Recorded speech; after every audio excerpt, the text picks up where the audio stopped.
Hey guys, welcome back to my channel. This is Yula, a high school student, and today I would like to share some of my ideas on anxiety disorders and hope you enjoy my lecture. You may have heard of anxiety disorders before, but do you know that there are various types of anxiety disorders? This section will introduce different types of anxieties and provide guidance on what to do if someone you know is currently experiencing an anxiety disorder.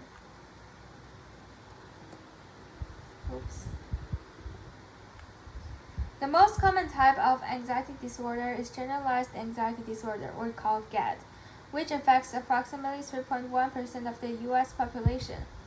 GAD is characterized by persistent and excessive worry about worst-case scenario situations, even in relation to everyday issues.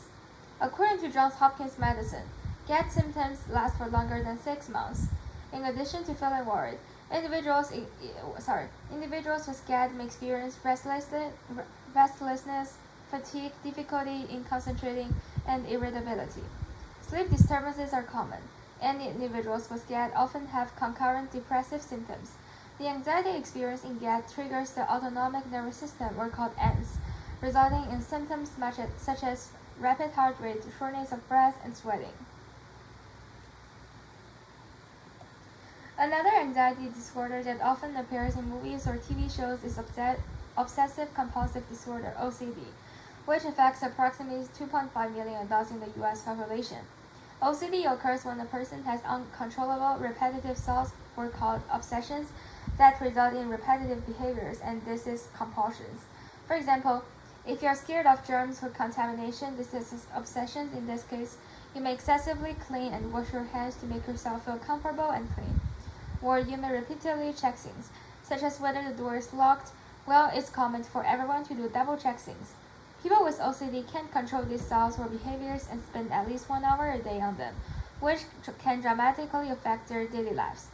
Symptoms can vary and may ease or worsen over time. Although the causes of OCD remain unknown, there are a few risk factors that may contribute to its development. The first risk factor is genetics, as family and twin studies have discovered a higher risk among individuals with first-degree relatives who experience OCD.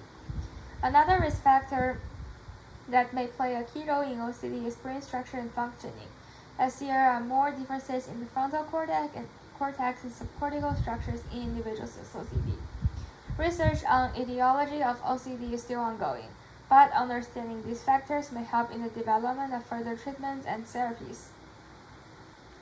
The third anxiety disorder will be introduced here is phobias. Phobias are often misunderstood, and there are misconceptions about their characteristics. Some believe that any fear of a specific object or organism can be defined as phobia, but this is not true and accurate, and differs from what phobias actually are.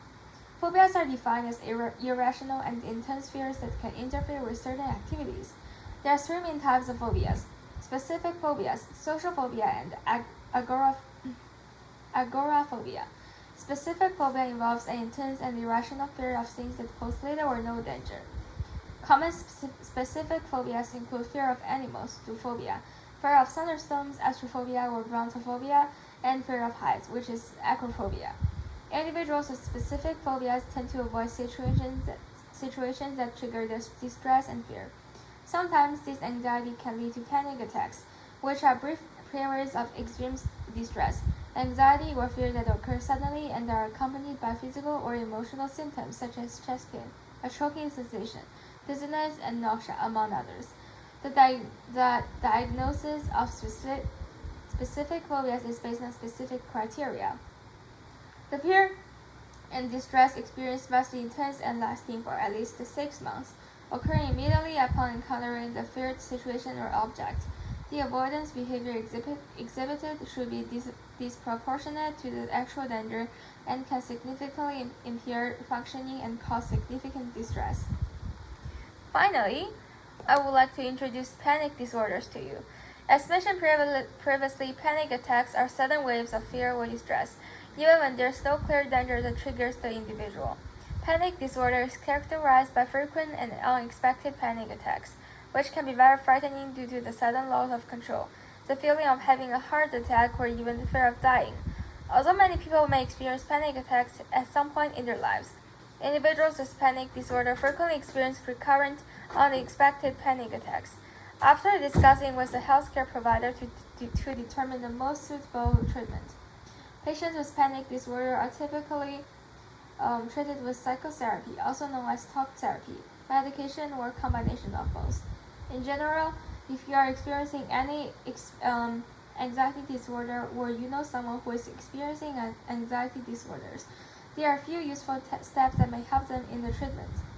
The first step is to learn to recognize the signs of anxiety, such as shortness of breath, lightheadedness, and anxious thoughts and behaviors. Among others, it's important to know what not to do. For example, avoiding forcing confrontation with the things they are scared of. Instead, providing validation, allowing them to express their concerns, and creating a warm and positive environment can all be helpful in coping with their anxiety. Finally, if someone's anxiety begins to significantly interfere with their ability to enjoy life, it's time to seek professional help and encourage them to make an appointment with a mental health provider. These are my references.